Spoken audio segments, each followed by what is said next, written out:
Today, we're in a very unique time for employees and businesses. And no, I'm not talking about COVID. I'm talking about the Great Resignation.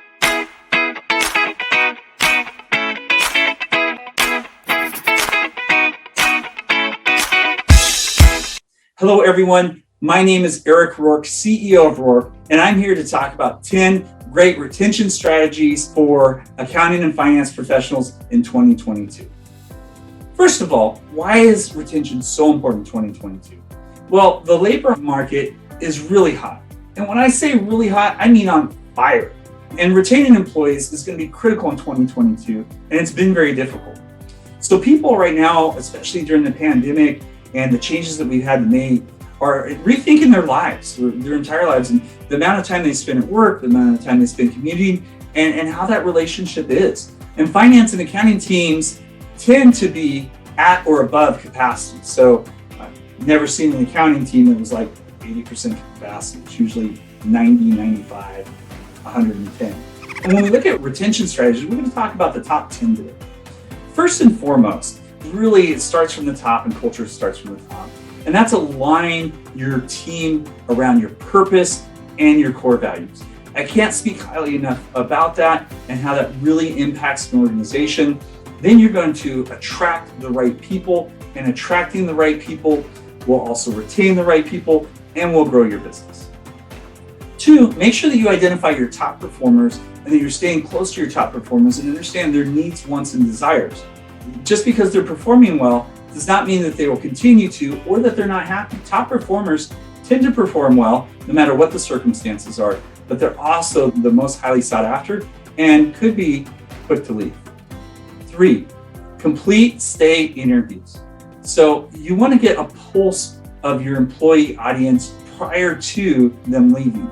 And employee pulse surveys or stay interviews are very important in finding out where the pulse of the organization is. So you as a management, leadership, or executive team can make the pivots and really understand where the culture is going. An ounce of prevention is worth a pound of cure. Give team autonomy. So people today are looking to be professionals and be able to exercise that great professionalism that you brought them in, especially if they're high performers. Make sure that you're giving autonomy and not micromanaging employees. Your strong performers will greatly appreciate that. It's very important. Listen to their concerns. Their concerns could be around safety, it could be around direction. Look, as the CEO of my company, I believe the best ideas don't come from me, they come from the amazing people that we have here in the organization. And employees really appreciate being listened to, especially if it's a safety type of issue. 6, make sure that you're keeping your eye on the pulse and change things. Look, if they aren't working out, right, and you're getting a lot of turnover, you got to reevaluate what you're doing and what's going on. But it's really important to do that and be aware and try to get in front of trends or be able to course correct if you get a little bit off. 7, provide challenges people can get excited about. By and large, people want to go to work, they want to do well, and they want to achieve. Yes, there's a few people out there that ruin it for almost the vast majority of everyone else, but make sure that you're giving people challenges that they can step up to. Not only will it benefit them and their retention and their happiness, but you might be surprised about how wonderful the people that you have are there that you didn't even know about. 8, encourage healthy work-life balances. Look, we can't be on all the time. And if we are, what's the point? The idea is that we work to make a living and we don't live to work. So make sure that you're monitoring that. Your employees will be more productive as well as appreciate you that much more. And then make sure you're monitoring the team for burnout.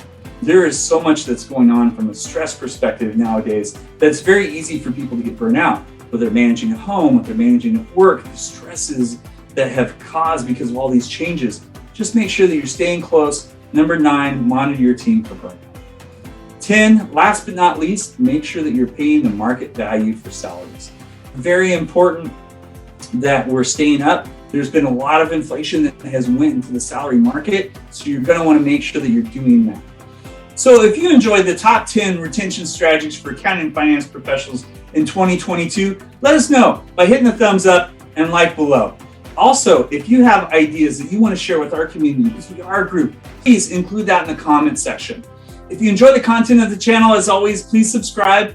Make sure you ring the bell so you get notifications. And may you retain the best and brightest talent in 2022 and beyond.